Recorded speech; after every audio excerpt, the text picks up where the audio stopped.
Dans certains cas, malgré les traitements médicamenteux, une intervention chirurgicale peut s'avérer nécessaire pour soulager les symptômes de la maladie, traiter d'éventuelles complications ou, de façon générale, améliorer la qualité de vie des patients. Aujourd'hui, j'ai le plaisir d'accueillir le professeur Carbonel. Il est médecin et professeur de médecine à l'hôpital de Bicêtre à Paris.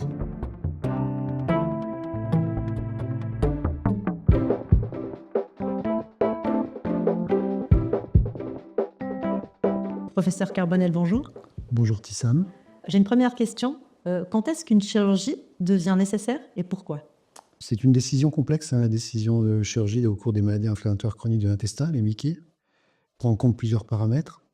Les chances de succès du traitement médical, la difficulté de l'intervention, le risque de séquelles. Par exemple, si on est obligé de faire une résection assez longue, enlever une bonne partie de l'intestin. Le risque de récidive post-opératoire, le terrain, enfin les comorbidités du patient. Donc c'est une décision complexe. Et c'est généralement une décision multidisciplinaire. Il faut qu'il y ait les médecins, les chirurgiens et évidemment l'avis du patient. Un point quand même, c'est qu'il est préférable d'opérer les malades à froid plutôt qu'en urgence. Il y a moins de complications, il y a moins de séquelles et moins de risque de stomie aussi. Je sais que c'est une préoccupation pour les patients. Le risque de stomie à long terme dans la maladie de Crohn, il est très faible. Il faut rester quand même factuel. Il est de moins de 5% aujourd'hui. Le risque de stomie transitoire est plus élevé. Par exemple, quand on est amené à opérer en urgence, les sutures intestinales tiennent moins bien, et ce qui amène à pratiquer des stomies transitoires qui sont fermées ensuite. Et donc, une bonne décision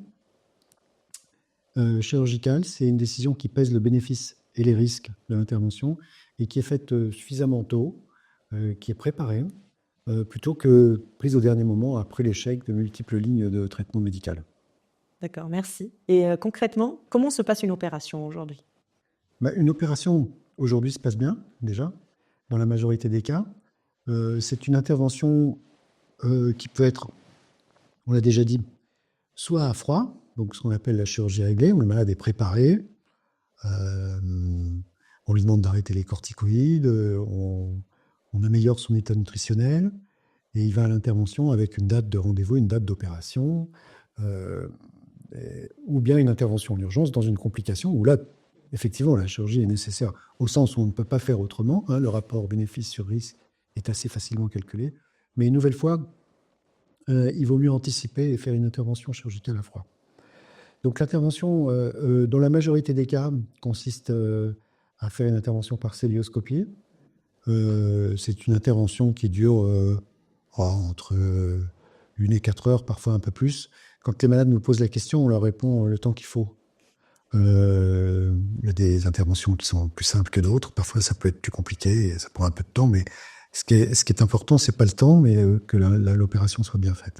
Et est-ce qu'il y a des différences dans les opérations entre maladie de Crohn, rectocolite hémorragique? Il y a des spécificités aux pathologies? Oui, dans la maladie de Crohn, l'intervention la plus courante, c'est la résection iléosécale, c'est-à-dire qu'on enlève une partie de l'intestin grêle, en général assez courte, et une partie du côlon droit, ce qu'on appelle le cécum, et on suture l'un à l'autre l'intestin grêle au côlon droit. C'est ce qu'on appelle la résection iléosécale. C'est de loin l'intervention la plus communément pratiquée dans la maladie de Crohn. C'est une intervention, celle-ci prend entre 1 et 4 heures. C'est une intervention relativement simple. Dans la rectocolite hémorragique, l'intervention est plus compliquée.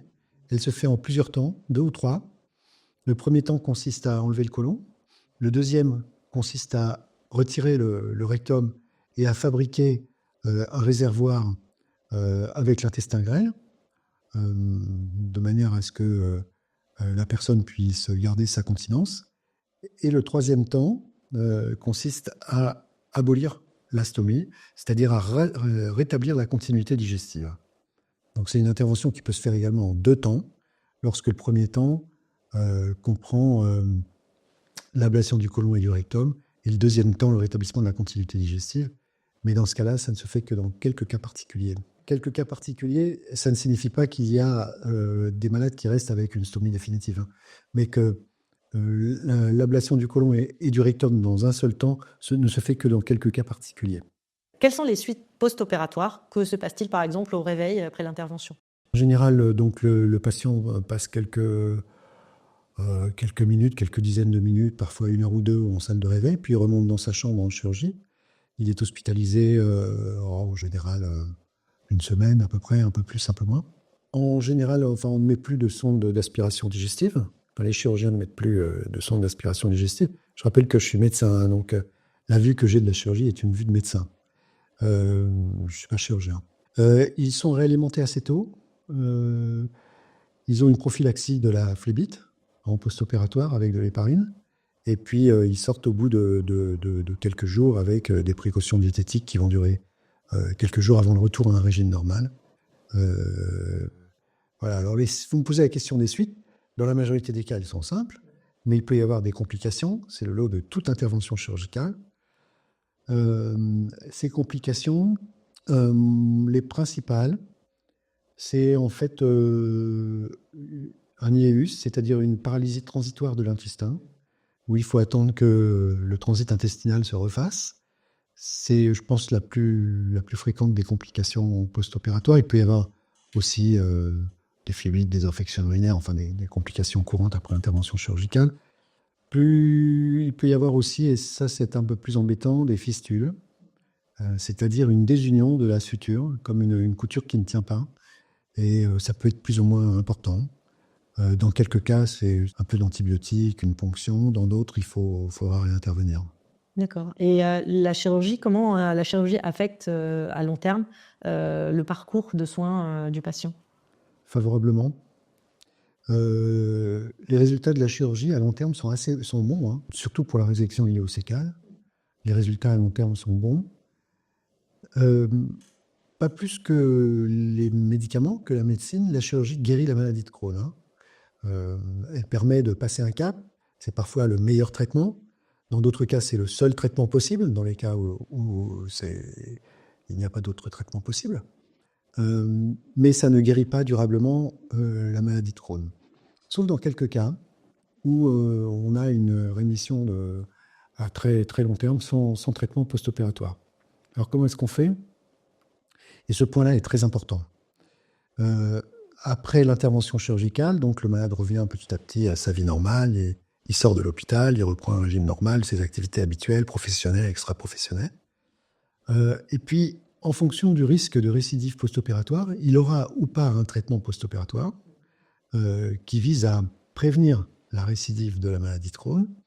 Et celle-ci sera surveillée par la pratique d'examens, en particulier d'une endoscopie 6 mois, puis une autre endoscopie 18 mois après l'opération. Ces endoscopies permettront de voir s'il existe une récidive ou pas, et quel est son niveau de gravité. En résumé, la chirurgie a une bonne efficacité à court terme, bien sûr, puisqu'on enlève en général toutes les zones malades, donc le malade est provisoirement blanchi, comme on dit. Et à long terme, les résultats de la chirurgie sont bons aussi, mais il faut se conformer à des surveillances, et en particulier des endoscopies, et parfois un traitement post-opératoire. Un point très important, c'est que le tabac augmente le risque de récidive de la maladie en post-opératoire. Il faut l'arrêter avant l'opération. En tout cas, pour les opérations à froid, il est vraiment hautement recommandé d'arrêter de fumer et de boire de l'alcool dans les jours ou les semaines qui précèdent l'intervention. Et après aussi, parce que parmi tous les facteurs de risque de récidive post-opératoire, le tabac est l'un des plus importants. Donc voilà, c'est le moment d'arrêter de fumer, l'opération. De façon générale, la chirurgie est quand même quelque chose qui fait partie des craintes de la plupart des patients quand on parle aux patients. Que diriez-vous à des patients qui s'apprêtent à vivre une opération chirurgicale? Eh bien, je leur dirais que dans leur cas, après mûre réflexion, examen du dossier avec différents partenaires, l'équipe médicale, l'équipe chirurgicale, les radiologues, après avoir pesé le pour et le contre, dans le cas de cette personne, c'est la meilleure solution, que ça va bien se passer parce que il va être confié, ou elle va être confiée à une équipe chirurgicale et anesthésique entraînée, qu'il faudra arrêter de fumer si la personne fume, et se conformer à un traitement post-opératoire ou pas, et à une coloscopie à 6 à 18 mois ou pas. Mais Il va y avoir une période un peu difficile au moment de la chirurgie, parce que ce n'est pas une partie de plaisir d'être opéré. Les jours qui suivent ne sont pas les plus agréables dans une vie. Mais en revanche, après, ça ira beaucoup mieux. La récidive n'est pas inéluctable. Elle peut être surveillée, monitorée, prévenue. Et dans l'ensemble, les malades qui se sont opérés, en particulier pour une résection iléosécale, vont mieux dans les années qui suivent l'opération que dans celles qui l'ont précédée. Super, merci beaucoup. J'ai une dernière question. Est-ce que dans le temps, est-ce que vous avez plutôt remarqué qu'il y a eu tendance à avoir plus de chirurgie parce qu'on y va plus rapidement, ou est-ce qu'il y a justement moins de chirurgie parce qu'on a aussi des traitements médicamenteux qui marchent peut-être un peu mieux, ou comment a évolué, on va dire, la part de la chirurgie dans le traitement des MICI? Dans l'ensemble, il y a une baisse tendancielle du taux d'intervention chirurgicale, mais on est loin d'une abolition en fait de ces indications. J'ai l'impression qu'il y a peut-être une diminution avec le temps du taux d'intervention chirurgicale, et d'ailleurs c'est ce que confirment les statistiques dans la maladie de Crohn, également, mais à un degré moindre dans la rectocolite hémorragique.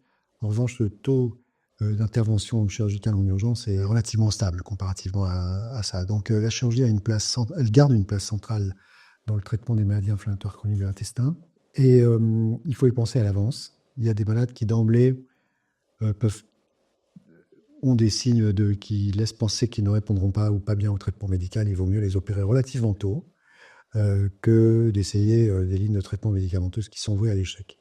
Et d'ailleurs, il y a le concept, puisque vous posez la question, d'intervention de résection iléosécale précoce, qui est une notion qui est relativement nouvelle, qui fait l'objet de débats au sein de la communauté des spécialistes des MICI.